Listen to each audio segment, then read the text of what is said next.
Hey. Standing here with the Wizard Tune himself. What you got to say about that pristine KX there? That thing is so fast. I rode it, and in top gear on the road, I could not get it to hook up. It wouldn't hook up in top gear. We're talking 70 miles an hour. And I've ridden those things. I've ridden more of them probably than anybody in the country in the past couple of years. And that's the fastest one I've ever ridden. It's insane. Top gear, 70 miles an hour, still light in the tire. I know it's on knobbies, but it's insane. And the dyno's down right now, so we can't put it on the dyno to check it. But me and Ken both agreed this is the fastest 500 we've ever ridden. It's insane. She's a ripper. Oh yeah, for sure. It's beautiful too. Okay. Check it out. It is beautiful.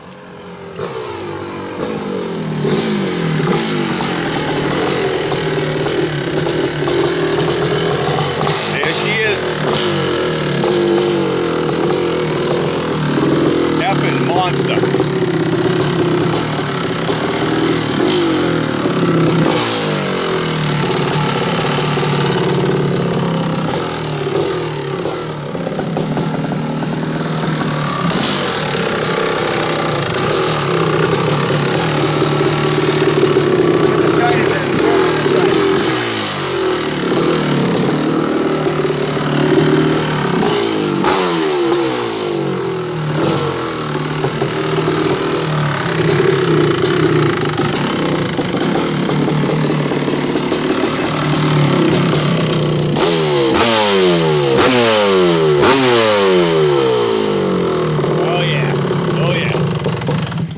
Guys, I am totally jaded when it comes to motocross bikes. I'm not easily impressed.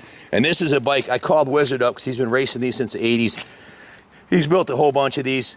This is one, it's a game changer. This thing, listen, I'm not a Kawasaki guy. I've been riding Hondas since the 80s, the CR, and I love the violent power delivery of the CR. But this thing, I can't wait to get it on a dyno. And I'm trying to figure out, we're gonna go over that it's been done to it. It was built by Keith Peterson at KPR Racing. He's 47 years old. He's been porting snowmobile and two-stroke engines for 30 years, and he's second generation. That means everything his dad knew was handed down, and he put the best of everything into this bike.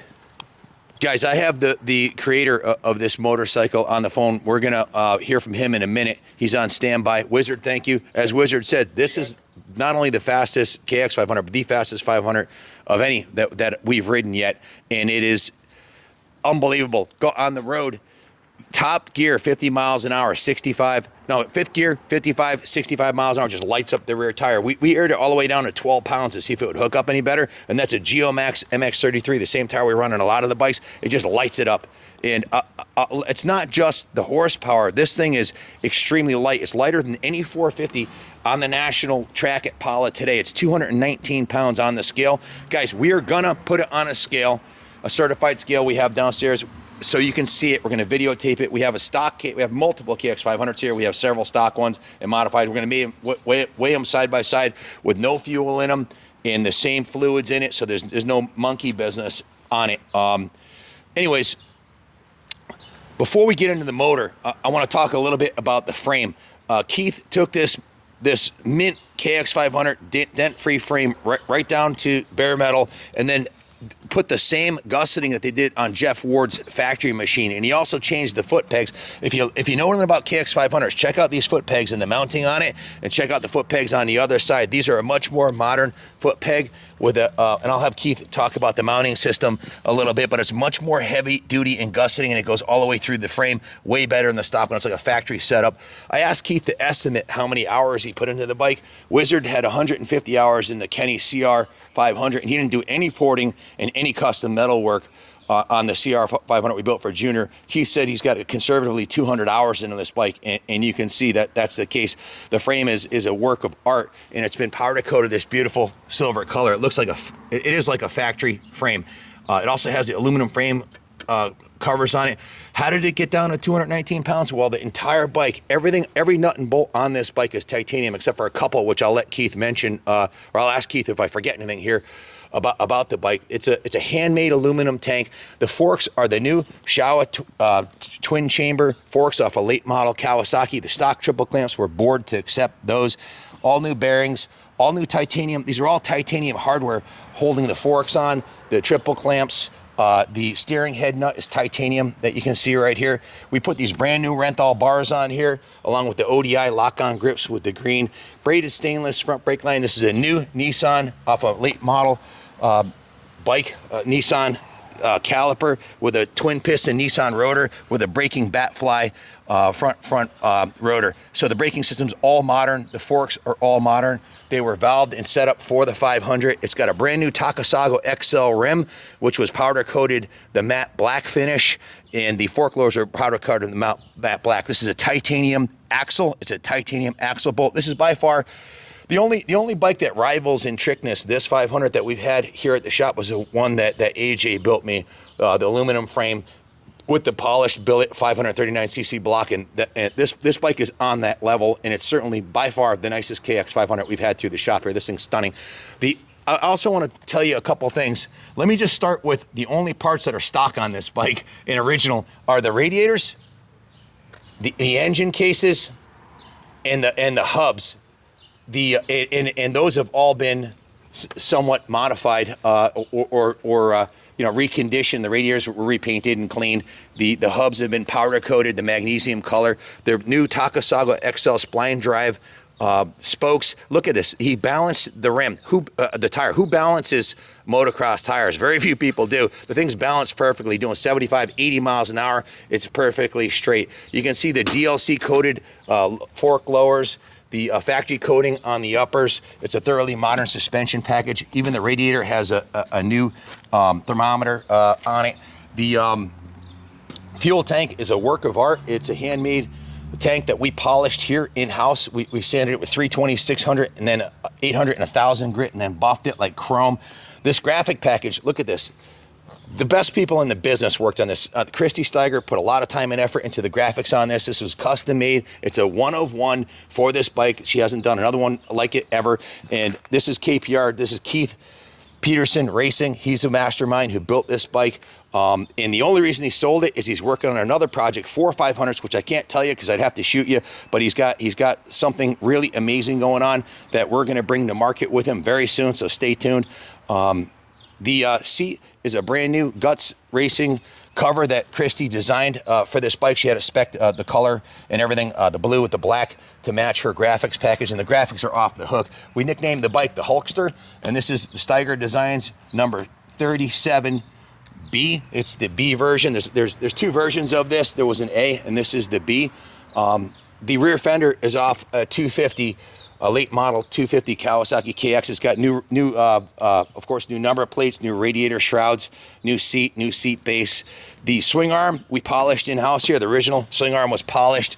All of the hardware. That's a titanium swing arm mount bolt, titanium bolts holding the linkage on. Every bearing on this motorcycle is new. Every gasket is new. Every seal is new. This is a complete works bike from the ground up.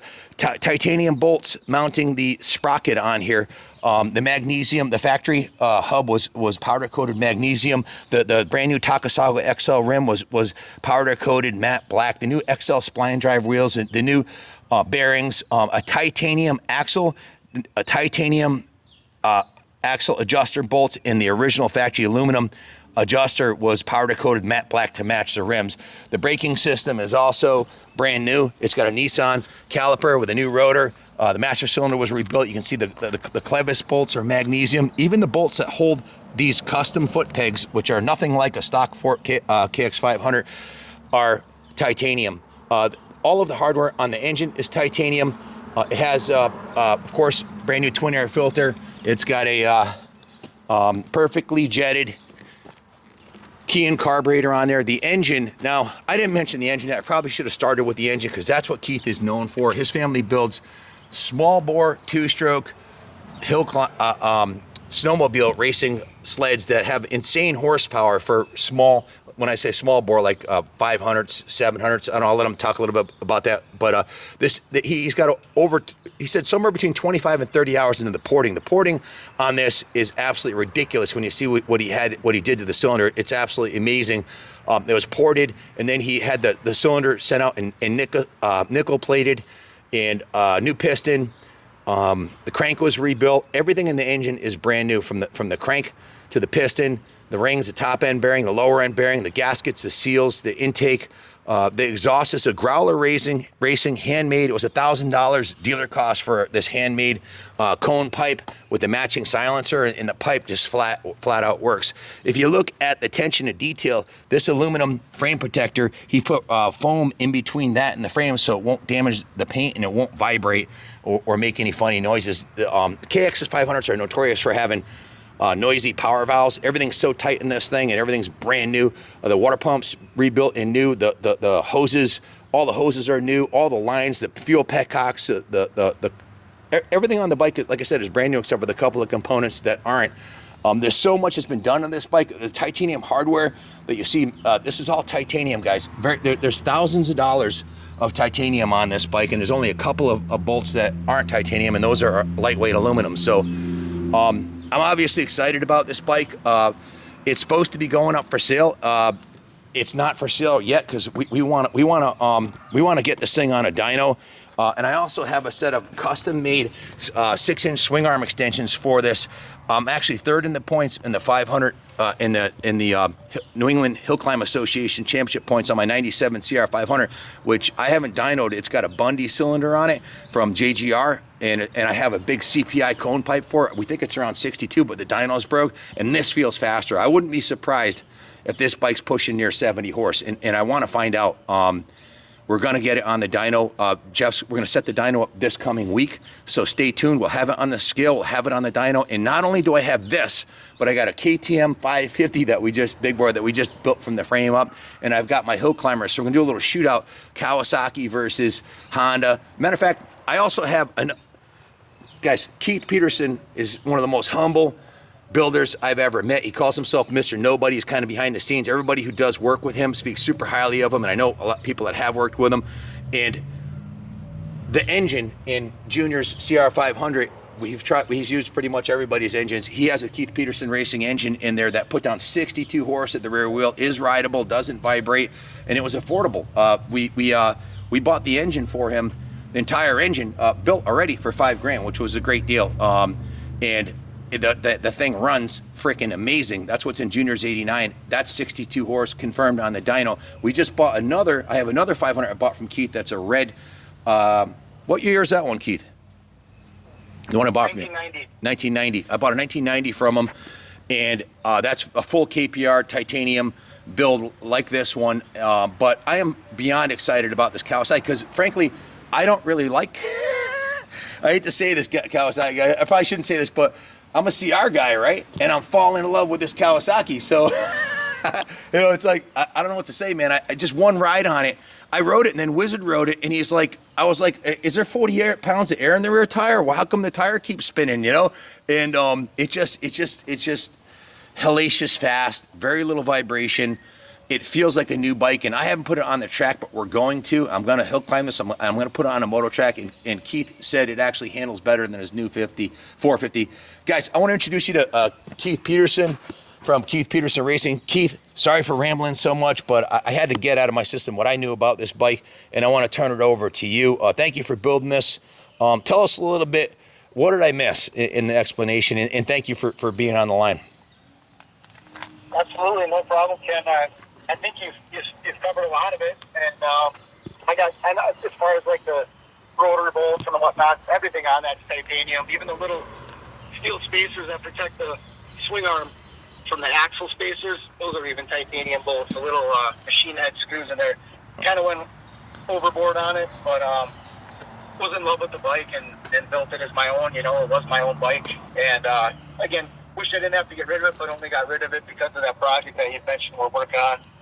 And but yeah, it was a massive endeavor, and every single piece on the bike's been combed over, touched, and modified and massaged in one way or another. Even even those stock hubs, like you mentioned, I cleaned those up, cleaned all the casting marks off of them, and just was going after making a real clean, nice clean look.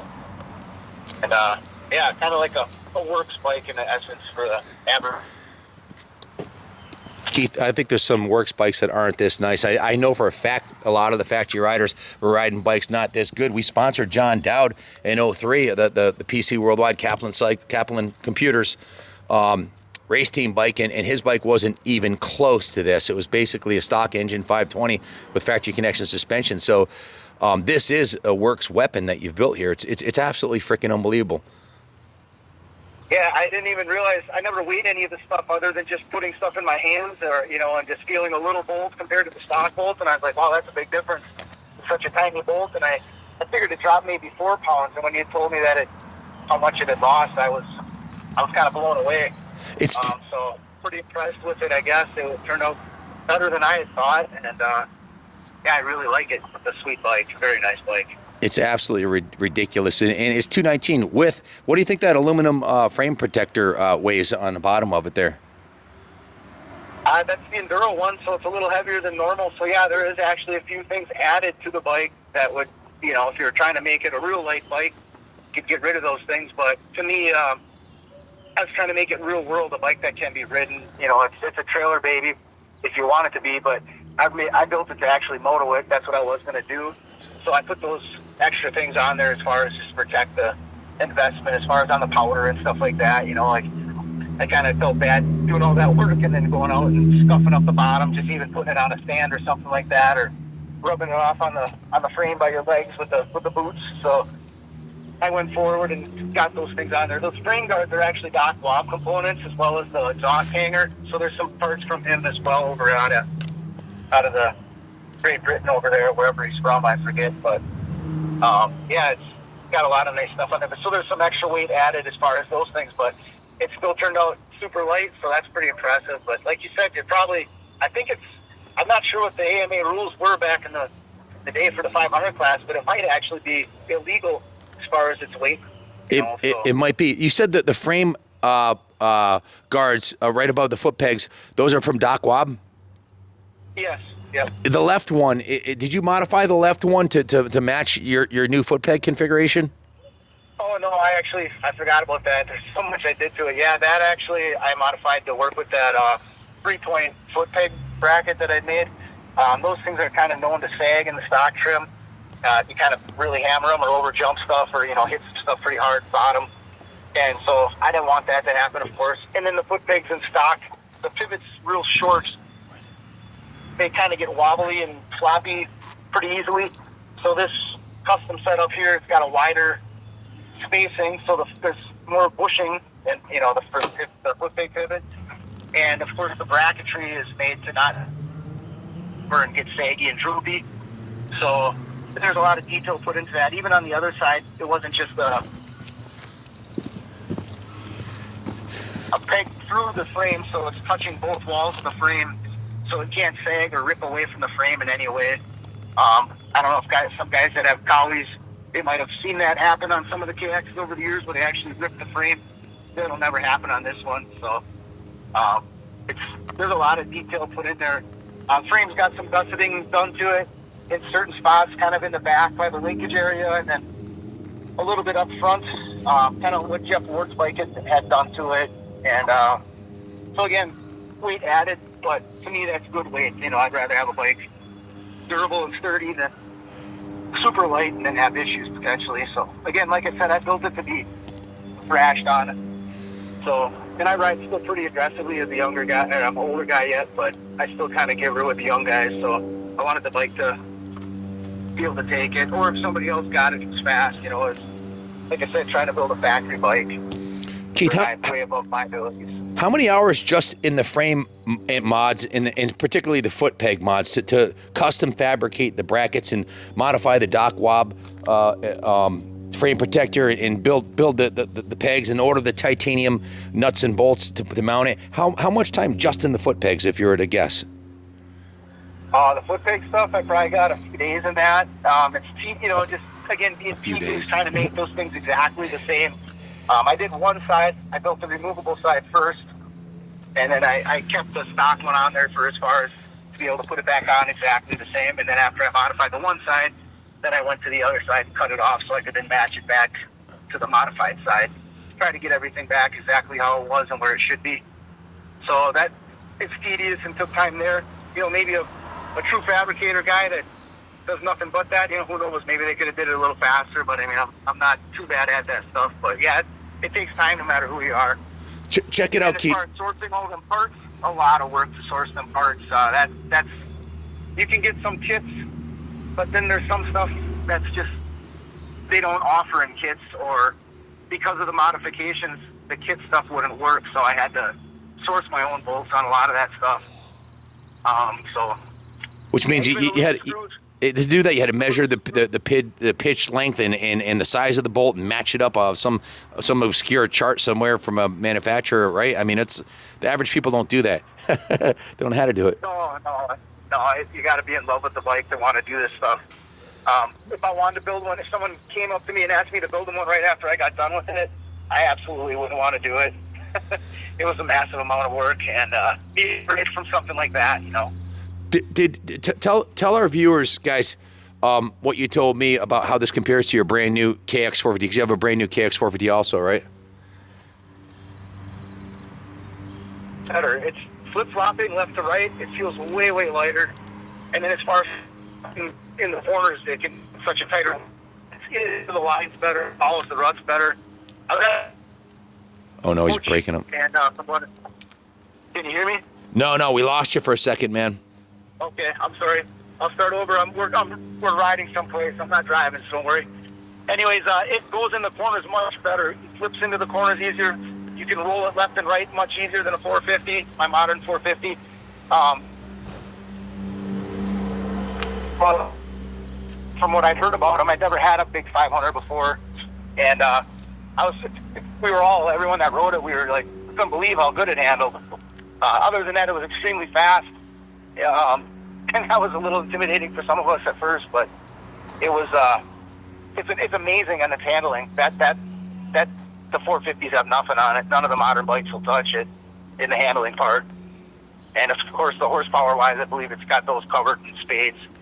You know, we have brand new gas 450s in stock here. I'm going to grab a brand new 450 Works Edition, Barsha Edition, and put it on the scale when we weigh this one. And I'm going to weigh a stock KX500. And I'm going to make sure that the fuel is all the same on it, and the coolant and the gear oil and everything's the same, so there is no mitigating factors. I know some things can weigh into effect. Like when you sent this to us, it had Michelin tires on it. The rear tire was a Michelin, I think, wasn't it? Yep. And that, dude, that yep. with the light tubes. So you had the light Michelin tubes in tires. So that tire said it may not be 219 anymore because we put the Geomax and the heavy duty tube on it. But that tire went up in smoke. Literally, Wizard and I wrote. It was a brand new tire when you sent it here, and it lasted like 15 minutes. It basically was like Wizard's going up the road, with the rear tire spinning at like 65. And with the last video, that's what we were so excited when we got off riding it. I mean, you really have to ride this bike to appreciate it. And even I rode a stock KX500 today, a bone stock one that we had just built with a pipe and a silencer and a carb and some other stuff. And it's very, very docile. Compared to a CR500 with the power valve, it's a little more milder hit, especially if you're riding it on tar. You can with the power valve, you can ease into the power band a little easier than on the CR. I love the violent hit of the CR though, but this bike here is just a whole nother beast. And I have a swing arm extension for it. There is a hill climb coming up a week from this Sunday, and I'm scheduled to run I'm going to register for the 600 class, the 40 plus class, and the super senior, the 50 plus. I think I might run this bike on that hill just to see how it compares on the times compared to my CR. Now, it may not be a fair comparison because I've never ridden this thing, and I've been riding the CRs since the 80s.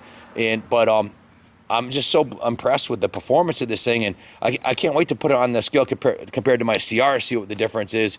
It's just such a phenomenal machine, and you really riding this bike gives you a taste of what it would be like to ride a true works bike that is borderline illegal. It's so light and fast as hell. And if they had a claim rule where someone could buy it, whatever that number is, what is the claim rule? Was it 20,000 or whatever? I think there is a claim rule. Didn't that happen to one of the guys?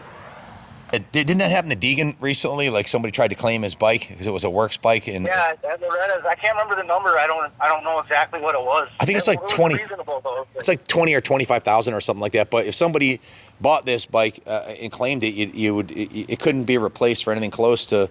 You couldn't build this bike from a stock one unless you did all the labor for free.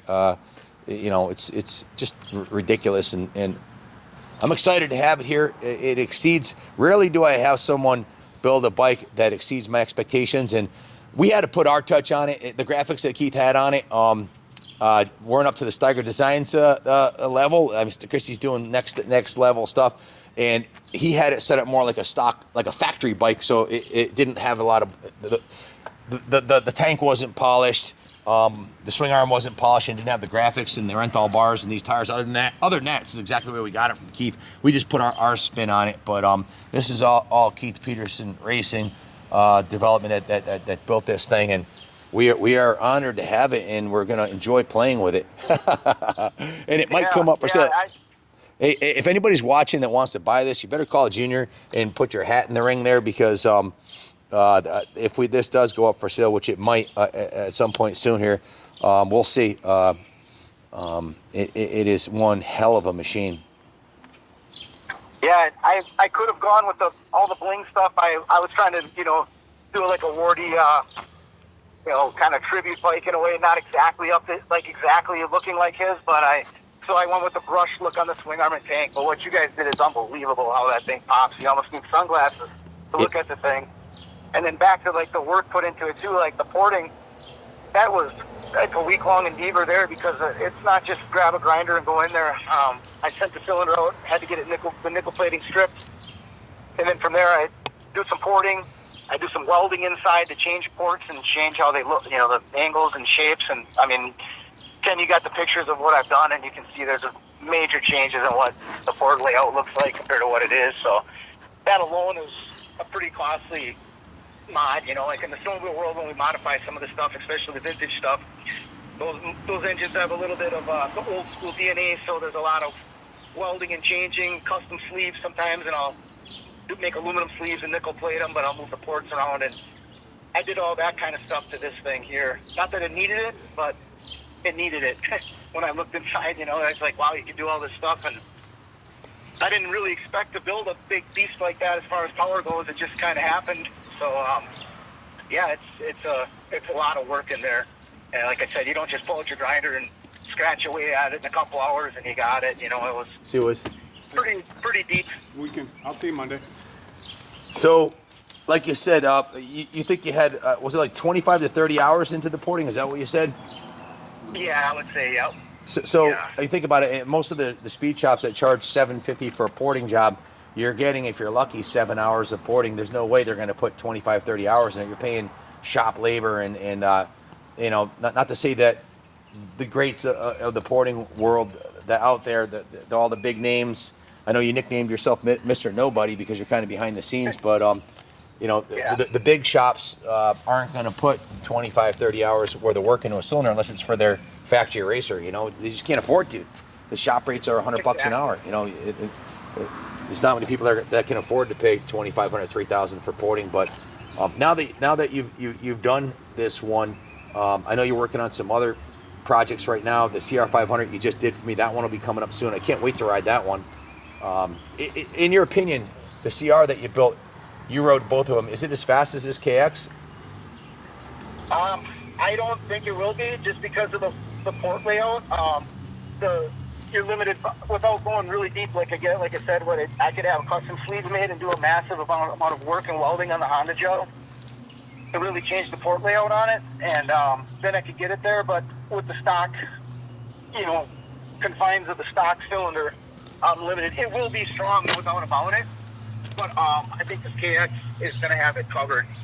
Again, it's just being that it's an aluminum cylinder, not at all aluminum, but being that it's nickel plated, I don't have the steel sleeve in a Honda where you're kind of stuck with that unless I get a custom sleeve made, which I actually make them, but I'll make a custom sleeve, or that's, you kind of got what you got to do. And then so without doing that to the Honda, I think the KX is going to have it covered. But again, you got to do all this work to the KX typical torque jobs versus each other, you'll probably be similar. I know that one we did for you for Junior, you know, there's a lot of work in that, no doubt about it, but I have way more time in the Kali one with the welding and all that stuff. Again, not that I wouldn't do it to a Honda, but I need to make a sleeve, and then that drives the price way up on them. You know, it's a lot of man hours and that stuff, making a sleeve and all that good stuff. So, Keith, if you were to guess, the seat of the pants dyno says one thing. Our actual Jet dyno will be set back up next week, and we'll be doing dynos. If you were to guess, what would you predict this is going to put at the rear wheel?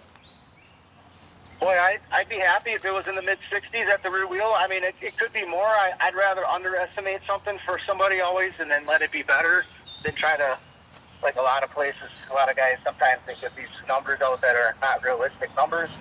And then, like, you've seen it, you've done it yourself, where you put them on the dyno and they're not even close. So we bought the bike that won the Sand Mountain Pro Hill Climb, the Pro class. I won the Fat Bastard class. That was the 225 and up on a 72 horse Honda CR500, supposedly 72 on their dyno. That was Dr. Dyno Ben Probst's bike out there, and I believe maybe it was 72. But the bike that we bought that won the Pro class, the guy I bought it from said he thought it was around 62 horse. We put it on our dyno. It was exactly 62 horse. In fact, that was the only person who's ever sold us any speed parts or anything that was accurate. And he hit the nail on the head. It was exactly 62, and I think that's the high water mark. The motor that you built that is in Junior's bike, I'm 99% sure was 62 horse also.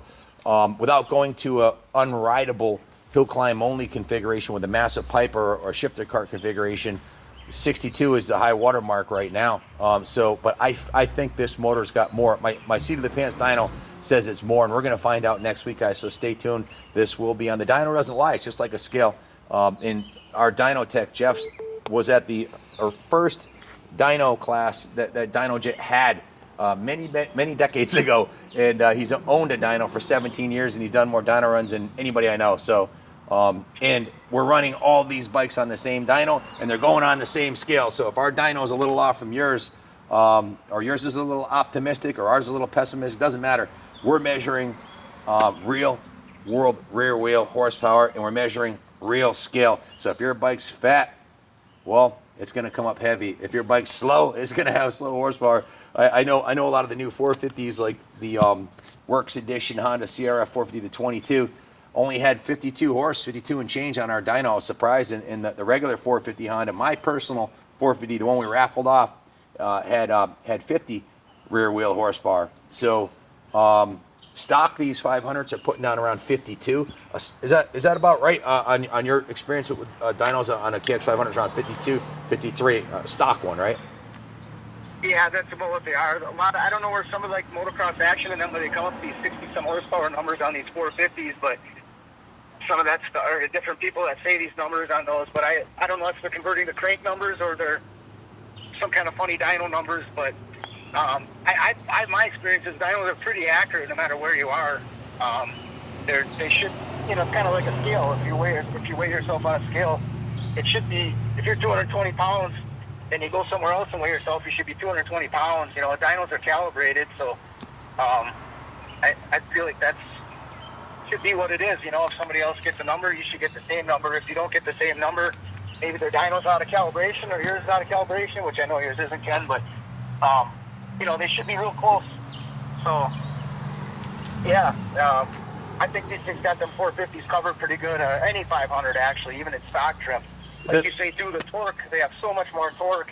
Oh. And on this bike, too, I didn't build this bike to be a peak dyno number. I built this thing to have bottom, like right from bottom on up. There's things that I could do different. In the snowmobile world, we don't care as much about bottom because where the clutch is engaged, we're way past bottom end anyways. And so we kind of shoot for a little bit narrower power band. You give up some off the bottom, but for that peak with the clutching and whatnot, you can do that. With a motorbike, you kind of want that rod from the bottom to top. And like that last hill climb you were at too, the recovery, when you hit a jump on a hill climb and then you land, that motor's got to have the grunt to it's not fall on its face. You get a real narrow power band. It's sometimes harder, unless it's just a straight sand hill climb where there's no jumps. It's nice to have that backup torque, but especially on a motocross bike. And like I said, I built this one to be a motorbike. Roller Racing, they offer a pipe that's actually a rev pipe that gives a little bit of torque off the bottom up to get a little bit more up top. But to me, on a 500, they got plenty up top, so I opted for the motocross pipe on that one. So there's actually a pipe that could make a titch more peak power, but I think there might be more than enough there the way it is. So, but again, I don't like a boggy motor. I want something that is right there, no matter where you are in power band. She pulls from the crack of the throttle, and I think this thing does that pretty good. So. If you got the right tire and gearing, I can't imagine you wouldn't get every hole shot with this thing. It's an absolute monster. And the Growler Racing pipe, it's like a Cobra. The way the thing wraps around, it's really a work of art. There must be a lot of time and effort into building that thing. And this is called their pit. This is the Pit Viper, right? Yep.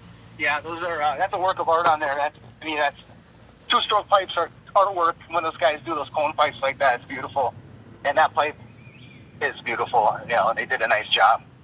Yeah, hats off, Keith, for creating the high water mark for KX500s that we've had through the shop here. It really is a stunning piece, and we built a bunch of them ourselves and consider ourselves expert at this. But we don't do this level of engine porting, and we haven't titaniumed out a bike from top to bottom, and we haven't done the works reinforcement of the frame or the custom peg mounts, and we have done aluminum tanks and Olin shocks and other bolt-on stuff. But the craftsmanship that you did on the porting and the frame is just, and the attention to detail with all the bracketry and titanium is freaking insane. It's really if this was a CR500, I'd fight anybody in the street for it. It would not be for sale. I can promise you that. It would not be going anywhere. I'm not a KX guy, and I don't want to sell it. I've been racing the CRs since the 80s, man. And I have raced KXs before. In 83, I had a KX250. But I don't know, ever since I had my 86 CR500, I've been in love with those things. But this thing is ridiculous, man. It's really something else. So hats off. Thanks for building it. Thanks for being there to share some of your wisdom and experience on what you did with this. Is there anything else you'd like to say about this build before we wrap it up here? I think you pretty much covered it, Ken. It's a lot of work. That's all I can say. So if you are putting it up for sale, anybody's looking to buy one, buy it. To go through that work, like I said, after I got done with it, if someone came and asked me the next day or next week to want to build one, I'd tell them get back to me in a little while. It's one of them where you just kind of gotta take a breather from it because it's a lot of work. Even any bike, as you guys know, Ken, restoring them and sourcing parts, and it takes sometimes some bikes. It took me over a year, almost 2 years to get that bike done because sourcing parts and getting things is a pain. And then we had that the COVID mess to deal with. It's just difficult to get some stuff, but yeah, it was a breath of fresh air when I finally got the thing done. Really enlightened me, So, anyways, yeah, if anyone looking to buy something or get into do something like this, sometimes just getting one that's done already is the way to go. Plus, you got the instant gratification if you can ride it and enjoy it right then and there instead of a year or two later. So, whether it's this 500 or a CR250 or 125 or whatever, a street bike, get something that's done and done nice. Like as you can see, everything that these guys put out here at Kaplan's is beautiful, top shelf stuff. So. It's like when we built Junior his CR500, I gave him a polished cylinder that we had redone. The outside it was polished like chrome by Bill Blythe in-house here, and he had, 15 hours in the polishing or whatever, but I gave him the cylinder in a box as a birthday present. I think it was his 21st birthday or 20th birthday, and then it took Wizard, he said 150 hours. It was a better part of 6 months on and off, building it from the ground up with the Olin suspension and the custom EMIG triple clamps and every nut and bolt on it. Millar Race Engineering built the engine along with AJ at built500.com. We ordered all the best, most expensive parts you could possibly find for the engine. We had cryo heat treated the motor. That one had 58 horse, which was less than the engine you built, but it was extremely rideable. You could ride it on a hard pack track like Unadilla, and it just had torque. It was phenomenal vibration-free engine. That was recently sold in another Olin suspended CR500, but that was an $8,000 engine. I mean, it's expensive doing it right. I mean, you could buy a small block crate motor for less, I think, right? Yeah. Pound for pound, Yeah, right. it's probably one of the most expensive. Absolutely. Pound for pound is probably one of the most expensive race engines you could possibly buy. But that was a billet 500, billet block, billet crank, billet everything, and cryo heat treated and twerp MRE porting and the best of everything. This engine here, freaking ridiculous. I love these things, man, and this one is really captured my heart, man. I'm looking forward to, hopefully, if everything goes well, we'll get it on the dyno this week. We'll definitely put it on the scale. We'll do some trials between this and the CR, and I hope I get to run it up at the Iron Duke hill climb, which is a week from this Sunday, and then the following Wednesday, the 100th anniversary of Laconia, there's the Gunstock hill climb. We race up a Olympic ski slope where they jump down it, we race up it. So I need to pick your brain on gearing, what you think we should do with the gearing on this, if anything. But I'm going to put the biggest, fattest tire I can put on the back and the extension, and I think I want to hill climb this a couple times before I let her go. If I do let her go, great, man. I might not. If there's ever a KX to keep, Ken, that would be the one to keep. You know, I know you're a Honda guy, but if you can have a fleet, some guys like to collect whatever. If I like collect them all, just like that KTM 550 you guys have. What a beautiful bike and such a rare piece. Yeah. It's like, man, if I could keep some of that stuff, it sure be cool to keep. You know, I wouldn't have let this thing go, or that Honda that you got, had I not needed the money for this project coming up. But yeah, it's beautiful stuff. It's very fun stuff. I'd love to see you climb it, man. That'd be great to see you out there on that thing. I told Kyle, our project manager, today. I said the KTM 550. We are not letting that thing go. We're not going to be hasty about letting that go. Nor are we going to be hasty about your bike here, or obviously my CR 500. This summer, I'd like to have the three of them. And I think it's a perfect makings for some shootout races at the compound where we can really send these things, toe to toe drag races with me and Junior and Wizard, and switching bikes off, and dyno shootouts and hill climb events, and do some moto at Southwick with them. I want to put this thing on the Southwick track and see what you're talking about it being better than a new 450, because I love riding a two-stroke on the sand, much better than the four-stroke. It just seems to float over it, and at 219 pounds, what a machine. Yeah, absolutely. I think that'd be a blast. And like, again, too, I went with the steel rear sprocket on there, again, because it's a 500. You put the aluminum sprockets on, and they're lighter, but you're throwing them at them quite a bit more. It's an O-ring chain, so again, a little bit longer pins. So the chain's slightly heavier than a non-O-ring. You know, there's some places the guy could have ditched a little weight yet, but again, I built it to be hammered on and hold up. So that's kind of why I did some of that stuff and selected the things that I did. So, and I know that the Starcross tire, that Starcross 5, is a real light tire. So, you know, you might have a different number now, who knows, but it'll still be pretty light. We thought maybe the Starcross is why the wheel kept on spinning violently in every gear up to 70 miles an hour. That wasn't it. It was a rubber. It's a soft rubber on those, and it was a soft terrain tire I went with. So the gaps on the knobs are quite a bit more. So yeah, you're probably gonna spin that puppy up on the blacktop pretty good. Well, it didn't matter. It didn't matter. The Dunlop did the same thing. I mean, there's a brand new Dunlop hat, a quarter of the knobs gone from 5 minutes of riding it. It's ridiculous, but it just so much torque. Your tires more than you are than gas, faster than gas. Oh shit, yeah. This thing is a tire eater. So Jeff, we got to get your dyno hooked up again. We think we might have a new horsepower king here in this 500. Really? We want to run the KTM 550, the KPR Racing KX500, and then my CR 500 with the Bundy JGR cylinder, and then Juniors. We're gonna do some comparisons, you know. Yeah. See what that. Yeah, when you do it, Ken, too, do some layovers of and look at the low end of the low end and mid range too, on how the power bands build. I'd be curious to see some of that, like the torque curve. Is it flat? Is it peaky? You know, it's nice to see. You know, a nice flat curve is going to be nice and rideable. And an engine that's obviously got a big steep climb suddenly, you know, it means it's soft, and then suddenly a hit. So it'd be kind of like before Jeff got those gas gases tuned. You know, that when you guys did your mapping, you guys really fixed that dip in there with Manic's mapping that he sorted out on those things and made them way better. I'm kind of curious on what the torque curves look like and things like that too. So yeah, we can numbers, we can put this straight up on the graph to the BRC 509. We can put it over the KPR CR that you built, and on the Bundy one, he could put how many can you compare? You compare like 3 or 4 or 5 on the dyno, right? Yeah, you can put graft over graft over graft over graft. We'll put like the 5 best 500s they had on there and see how they stack up. So gives you guys that are still watching, thanks for watching. Please put in the comments what your thoughts are of this Cowie, what you think of it versus the CR, versus the KTM 550, versus the BRC 509. And we have all the dyno reports. It's going to be done by the same dyno tech, Jeff, which is running dynos. For how many years you been running dynos, Jeff? Since they were invented, right? Since 91. Since 91. So what's that, 30 years? Yeah. Of building race engines. So we got the best in the business that'll be running the dyno. And stay tuned, folks. Keith, hats off for a kick-ass build. I really appreciate your support. And you guys watching this video, I can't talk about it yet because we just can't talk about it. But Keith's got some really amazing stuff that he's created for the 500s, specifically the CR. I don't know if it's because I'm a CR guy and he wanted to do that first, but what he's done with the CRs is just amazing. So, Keith, thank you for your time today. You bet you can. We'll be back in touch. Stay tuned. We'll have Keith back for the next conversation about the thing I can't tell you about yet, and also probably the dyno report and whatever fine tuning we're going to do on this thing for the next race. So thanks, Keith. Thank you all for watching, and God bless America.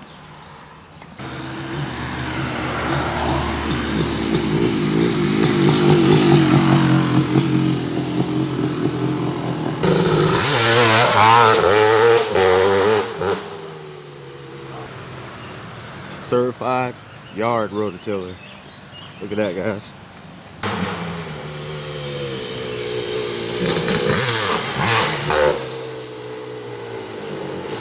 First third gear Hulkster KX500, first one.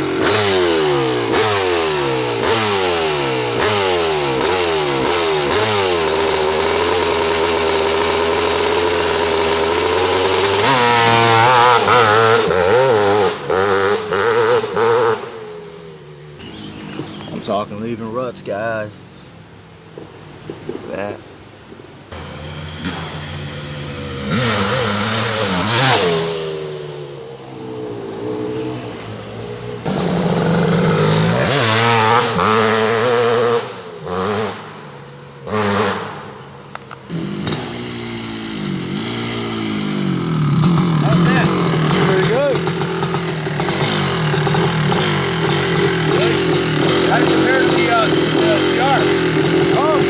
I would say you can definitely tell this thing got some power to it. You can barely keep the front wheel down while you're spinning.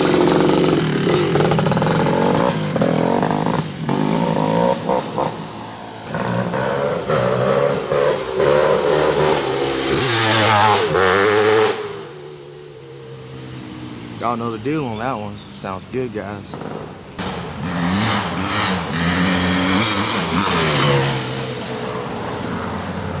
Fast.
Hulkster. What a freaking rocket ship.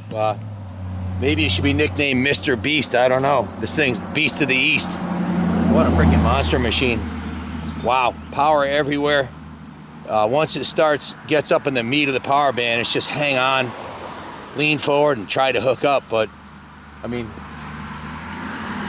this straightaway here it's pretty chopped up from all the years of ripping through there, and there's stumps in there and stuff, so you can't really hold it wide open, but only for a mere second. But thanks for watching and stay tuned.